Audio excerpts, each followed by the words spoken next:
বারের ইতিহাস আমরা দেখেছি। আমরা 2001 থেকে আমরা 2024 সাল পর্যন্ত আওয়ামী লীগের ইতিহাস দেখলাম।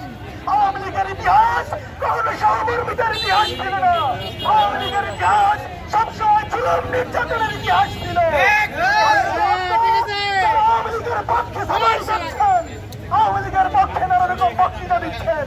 ইতিহাস ভুলে গেছেন। আপনাদের শহীদ প্রেসিডেন্ট জিয়াউর রহমান আওয়ামী লীগকে পুনর্বাসন করেছিল।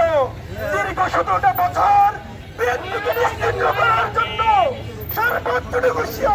সর্বোচ্চটুকু চেষ্টা চালিয়েছে আওয়ামী লীগ। আজকে আপনার তেলুয়া মার্কা তেলের কথা বলেন, আজকে আপনারা বলেন আওয়ামী লীগ আবার তারা দল করতে পারবে, বাংলাদেশের রাজনীতি করতে পারবে। জিয়াউর রহমানের স্বপ্ন দেখেছিল যে আওয়ামী লীগ মনে হয় তাদের ভুলে